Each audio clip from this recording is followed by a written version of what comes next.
Imagine being born on the same day the king orders your death. Imagine your mother placing you inside a small box and setting you on a river. Imagine growing up inside the palace of the very man who wanted to kill you. Then, years later, imagine standing in front of that same king and saying, "We are the messengers of the Lord of all worlds." This is not just a story from history.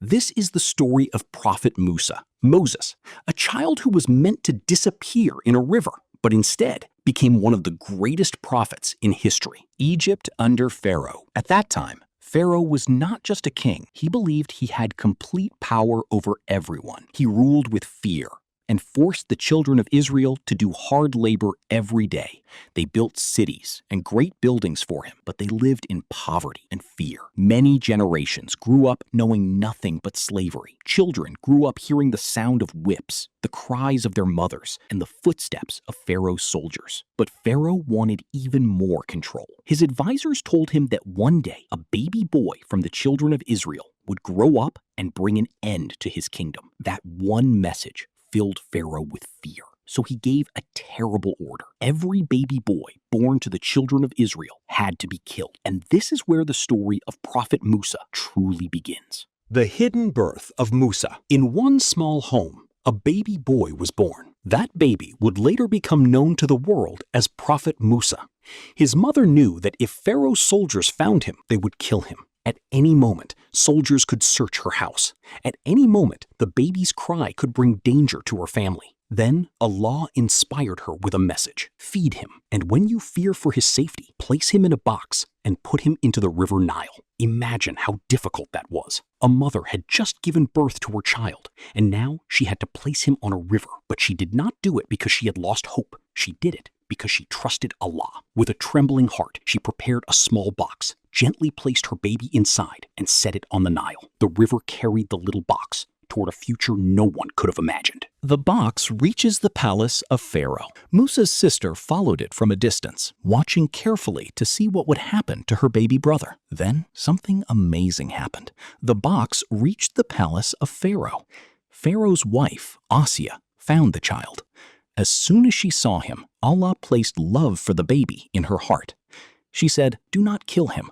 Perhaps he will be useful to us, or we may even adopt him as our son." Pharaoh agreed. He had no idea that this little baby would one day become the greatest threat to his rule. Without knowing it, Pharaoh brought Musa into his own palace. He paid for his food. He gave him protection. He raised the very child he had been trying to kill. This shows that when Allah has a plan, even your enemy can become part of your protection. Musa returns to his mother. Soon, another problem appeared. Baby Musa refused to drink milk from any woman. Many nurses tried to feed him, but every time he refused. Then Musa's sister stepped forward and said, "Would you like me to show you a family who can take good care of this child?" They accepted her suggestion. When Musa's own mother came, he immediately accepted her milk. No one realized she was his real mother. In this way, Allah fulfilled his promise. Musa returned safely to his mother's arms while still living under Pharaoh's protection. What an amazing plan. The man who wanted to kill Musa ended up protecting him and paying for his care. Musa grows up. Musa grew up inside Pharaoh's palace. He received the best education, lived in comfort, and had everything he needed. But unlike many people who grow up with wealth and forget the poor, Musa never stopped caring about those who were suffering. One day, while walking through the city, he saw two men fighting. One was from the children of Israel. The other was an Egyptian. The Israelite asked Musa for help. Musa stepped in to defend him. He struck the Egyptian only once, but the man fell to the ground and died. Musa never meant to kill him. As soon as he realized what had happened, he turned to Allah and asked for forgiveness. He admitted that he had made a mistake. This is an important moment because it shows us that Musa was a human being. Before he began his mission as a prophet, he faced tests, made a mistake without meaning to, and sincerely repented to Allah.